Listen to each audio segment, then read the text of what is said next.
I'm so happy to be here live at Digital Hollywood, and I'm here live with Anna Hossnieh. She is an executive producer at iHeartRadio and producer of the Ron Burgundy Podcast, and asked her to be on the show to talk about that whole experience as well. We're going to be talking about the interplay between podcasting and film and television and IP today. Thanks so much for being a guest on the show. Thank you so much for having me. I'm excited to be here.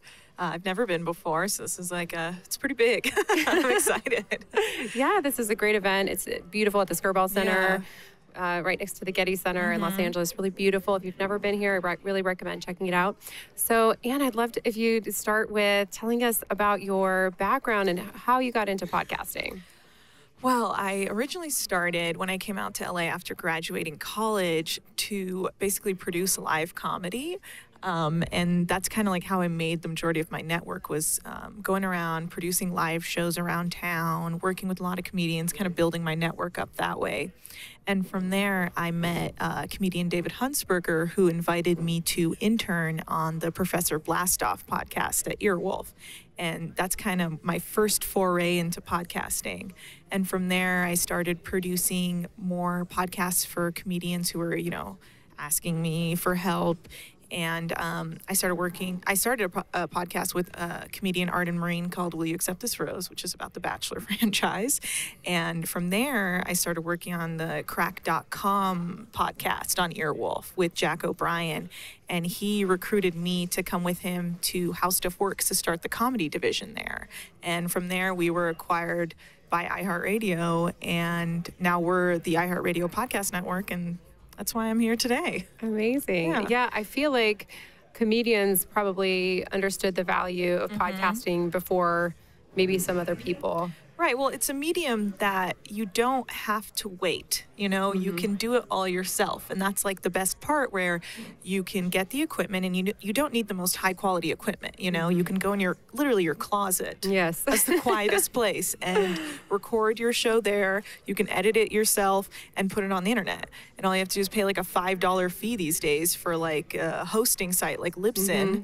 And there you go. You're putting your voice out there within like hours of like recording it, really. And it's quite the growing medium because of that. Yeah, you don't need the green light from, some agent or producer or studio head or anything like that, which is pretty incredible. So I'd love to hear specifically how you got onto the Ron Burgundy podcast. And by the way, if you haven't checked it out, I definitely recommend it. I was featured on season 1, which is actually how we met. Really wonderful podcast. Yeah, so when we got acquired by iHeartRadio, they asked us kind of like, what's your specialty? Like, what do you do? And I was like, well, I'm pretty good at booking, and that's kind of what I do. Is I have like a strong network, and I have no shame in like cold calling people. Like, I'll just do it, and I'll call people and ask them if they'll come to these shows. And when they brought us the Ron Burgundy podcast, they were, like, Ron wants to talk to all these different types of people. Like, can you get them? And we're like a pretty small crew in our office, so we all just kind of like picked up on certain parts and we're like, okay, I'll do this, you do that, you'll do that. We'll just bring it together as fast as we can. And so I kind of took on more of like the talent producing sort of role. And they would just give me a list of people, usually within days of advance notice, not a lot. Like, they're like, we need this person for this day, and you have like a week or maybe less. And I'd be like, okay. And I would just dive in and just start Googling and calling and emailing people. And that's how I found you. I was just like searching for people with your skill, being a psychic, and, and you responded to me, which was like nice. And you were so nice and thank kind. You. And you also looked friendly based off your website. So I was like, oh, well, I mean, so you never know what you're going to get with people. Like, especially in this industry. Absolutely. Yeah. And you were so nice. So I was like, oh, she's great. I'll keep talking to her. Oh, thank you. Yeah, it worked great. And it's funny with this and television, sometimes things happen very last minute. So I think you're under incredible time pressure sometimes to do things quickly, aren't you?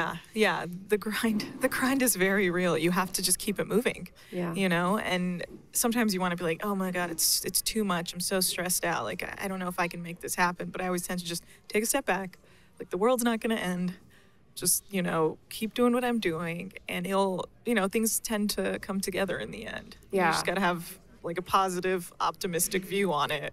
Absolutely. Yeah. I find that about a lot of the entertainment industry. That's like, it's amazing that it all happens. I was at AFM, American Film Market, and one of the speakers said, every film is a miracle. Yeah. And I think you can expand that into some other, medias, but I think it really is relative. So let's talk a little bit about Will Ferrell and podcasting. So I personally, as a podcaster, have been podcasting for 8 years, and I was so happy when Will Ferrell decided to do a podcast, because I feel like all of a sudden people heard and kind of recognized podcasting at another level. Yeah. Because he was involved. People had heard podcasting, but I think a lot of people didn't really get what it was. And suddenly when you have someone like Will Ferrell hosting a podcast, people are like, oh, that's a significant deal. Do you feel the same way about that? I mean, yeah, like I've been in podcasts since about 2014, but like this is the largest scale I've ever worked on it, where you'll have like these giant advertisers coming in like dying to get spots on this show because they know how well it will do. And they know this is an iconic character coming back. And they could hear Will Ferrell talking about their product. Yeah, exactly. As Ron Burgundy. Yeah, Ron Burgundy trying to get people to buy your stuff it's funny, You're like, you don't know what you're going to get from this guy. Yeah. And I think the creative process is like very fun to view, having him come in and be like, oh, I wrote this script, but then like, he's a great improviser. So you're just letting him loose to like have as much fun as he wants. And it's just like, it's such a fun thing to watch such like a legend do. And he's so kind. So you're like, wow, like, how is this real? Like, you expect, it's tough in this industry. You never know, like I said, what you're going to get. Yeah. But he's so kind, and he'll take your notes, and he's like, wow, yeah, that's a good idea. And you're like, wow, okay, that's cool. He's so open. And so watching that happen at such a large scale, like, kind of gave me hope. Like, oh, these people, like, large names can come in and do podcasts, and it doesn't have to be like this very massive ordeal. Like, we can get it done, and it can get out, and the consumers can take it in, and it's like this great energy that we worked on it together. So yeah, I definitely think it's brought in more of like a just more like positive energy into a world where you feel like sometimes if really big names come in, it could feel like you're like selling out to like this sort of ideals of like, well, I just want a podcast because I'm famous. And you're like, yeah, but you need something. You shouldn't just put out a show because you're putting out a show. Like, give it an angle. Like, why do people want to listen to you? Yeah. Like, what do you have to say other than that? Like, I've been famous for like 50 years, like, so that was pretty cool. It gave me a lot of hope. So I feel like I didn't get a chance to talk with Will Ferrell about this, but that he really loved this character, and he just wanted more opportunity to showcase it. Is that your feeling as well? Yeah, and it's an easy format to take it on, You don't have to make a whole movie. You can just have fun. You don't have to have a full face of makeup on, Like, you can because during the interview it was like, I'm talking to Ron Burgundy that looks like Will Ferrell. Yeah. He's not in the makeup during the recording because it's just audio. Yeah. It's a funny world. No, it's quite fun. Yeah. So let's talk a little bit about the advertising component, because I think advertisers are starting to really recognize podcasting as a good avenue for advertising and as more mainstream. Where do you see podcast advertising going in the future? I think it's gone so far already. Like, it always started out with like Squarespace or Audible, but now it's like, and I feel like companies see the value of having a podcast host advertising their product, because it's one thing to see a commercial on TV, it's just like actor is doing their thing, but then there's something else to be like, this person who I enjoy listening to, who almost feels like a friend because I know them so well, because I listen to them on this like personal level every week or every day or every month, is telling me, I tried this product and I liked it and I enjoyed it and I think you should try it too. There's something more to that. It gives it more power in a way where you're like, oh, well, I mean, I trust their opinion and they seem to like it. So I think more companies are slowly realizing that. And so like bigger names are coming in realizing that podcasting is a good advertising avenue. Yeah. And the money's there. And people will advertise your product if they like it, Yeah. I do think, too, with podcasting, it tends to be a niche audience. And so sometimes the return rates may be higher than some other forms of media, especially if you get a product that is connected with the topic of the podcast. Right. In some way. So in terms of, film, television, radio and podcasting, what do you see as coming in terms of the interplay between those platforms? Because that's one thing that really struck me about the Ron Burgundy podcast in particular. It was IP that was started as a film. Then it was promoted a lot on terrestrial radio. Like I heard radio ads for the show, like all over the place. And then obviously it's a podcast, and he then promoted it on all the late night shows. So it's like all these different media are being used for this one IP basically. Yeah, and I think, of course, that's like the power of coming from a bigger network, which is nice because iHeartRadio, they reach about 90% of Americans every day. I mean, they own all the radio stations, so you know that your advertisements are getting out there. And I've had people reach out to me and be like, oh, I heard about your show like a much smaller scale, and that's like really amazing because they can be in like Wisconsin, and you're like, wow, that's really cool. So I think now that iHeart has kind of tapped into the podcast space, it's definitely going to bring podcasting to just larger scale in the sense it's going to reach people that like may have never thought to listen to a podcast. They might be like, where do you even get that? Like there's an app. Okay, I go to this app, and that's I think we're in like almost like we're about to transition into a very large scale podcasting world. Like I genuinely believe now that iHeart has tapped into it, that the reach is, and it's gonna get so, like widespread, like, and to think that that's kind of what everyone's realizing. So it's like you're seeing it now as so many people are kind of jumping onto it right now to be like, oh, well, I've always wanted to do this, so I'm going to try it. And it's easy. It's not expensive. I can make it in my own home.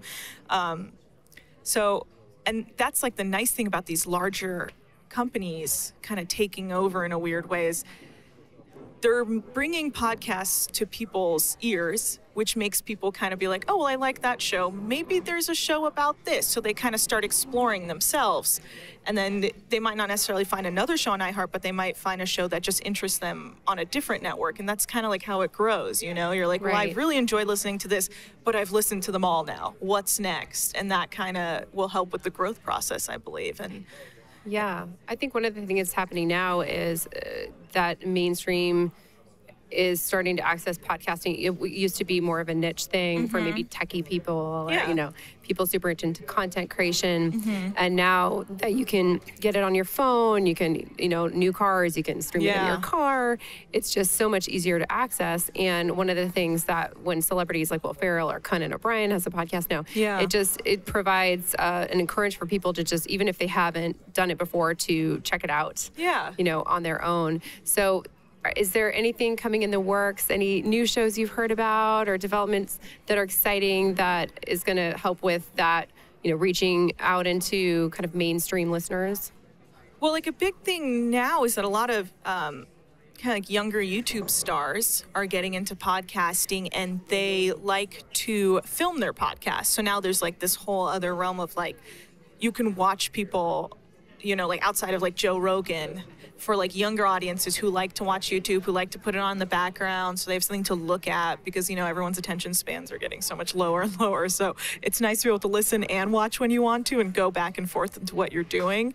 So I think that's going to expand like a whole nother area of just like digital, being able to watch and listen to your favorite either YouTube stars or favorite celebs. Like they're all realizing like there is value in filming them and releasing the video as well. And I think Joe Rogan does that too. Yeah, and he's like one of the biggest, So yeah, I think that's a new avenue that's, I think, going to also help expand podcasting. I mean, who knows, maybe we will start watching podcasts on cable or network or streaming, you don't know. With Roku TVs and more of these platforms that you can get on, quickly and easily and cheaply, I think that's going to happen. One of the things that I think is so fascinating is, podcasting started out as something that is definitely needs an RSS feed, and you need, a hosting company that picks up on the feed and it sends it out. And now there are people that host podcasts, and I'm putting that in quotations, that it's not actually a podcast, meaning like they're on YouTube. Yeah. And people think of it as a podcast, but it's not technically a podcast. Right. And I think that's so fascinating on the technical side. As the technology shifts, like, do we need to redefine what a podcast is as the market is in a way? Yeah, that's interesting. I think, there will soon just be like video casts in a way. Yeah. If you're not actually releasing it as an RSS feed, which I don't recommend because that's just more downloads for you. Yeah. It's more way to monetize what you're doing. In reality, it's like you might as well throw it up on an RSS feed because sometimes people don't have access, to like YouTube or whatever. They don't have the like technology needed to access it so quickly. Right. So you'd want it in that other RSS feed to be able to be downloadable. Sure. In order to like widen your audience.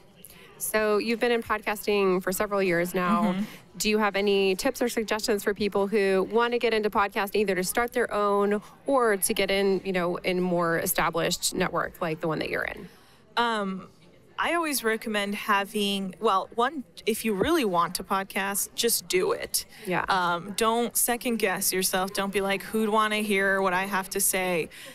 Start with having a strong idea, a good angle to begin with. Because if you have nothing to talk about, then it's kind of like no one's going to really listen. But if you bring something to the table, you have some expertise or you have this kind of area that you want to touch on that you don't feel like has been really explored in the podcasting realm, start there and then do it. Like pilot an episode, listen to it yourself, hear what you sound like, and then learn from how you do it.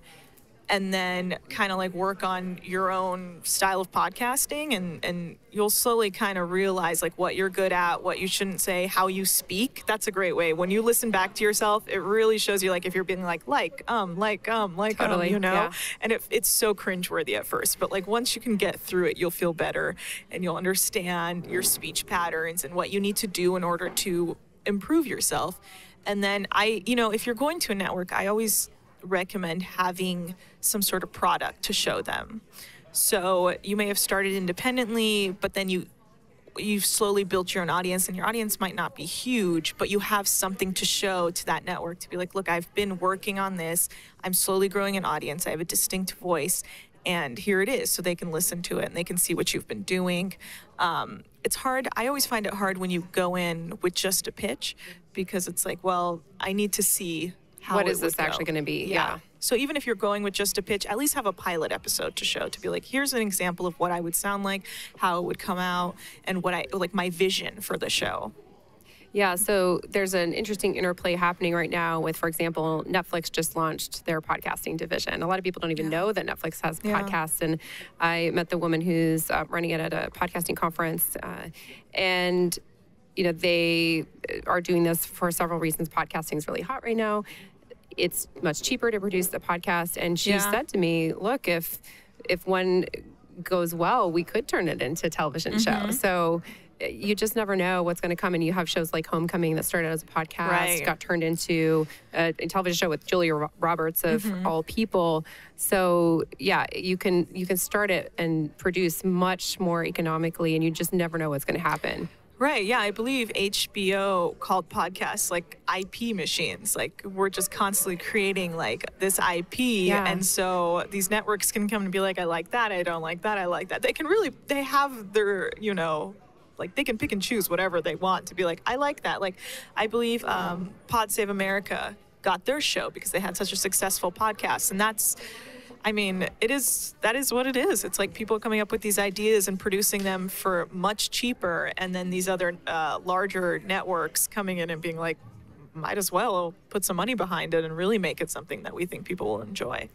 Absolutely. And I just want to say something about podcast audience size that I think people get really hung up on the numbers, especially when they start.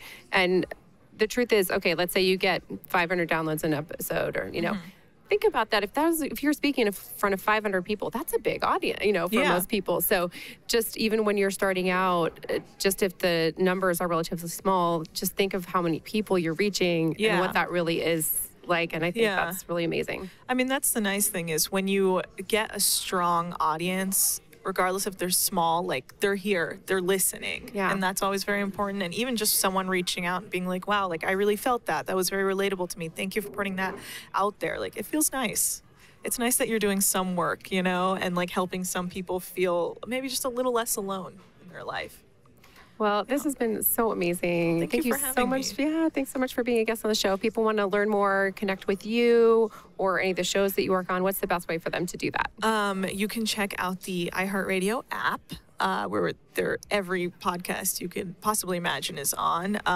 You can also go to iHeartRadio.com and then click the podcast tab, and you'll see all our shows up there. And I mean, you can follow my work on Twitter. I tweet a lot about my shows. That's kind of how I get all my show info out there. And I'm at Anna Hossnieh on Twitter. So if you follow me, I'm constantly promoting shows if you want to find more shows to listen to. And I mostly work in comedy, so that's kind of like what I will be promoting. Great. Well, thank you so much Thank again. you. And thank you, everybody, for listening. If you'd like more information about me, you can go to my website, lauropowers.net. Find me at Twitter at that Laura Powers, Instagram at laurapowers44, and on Facebook.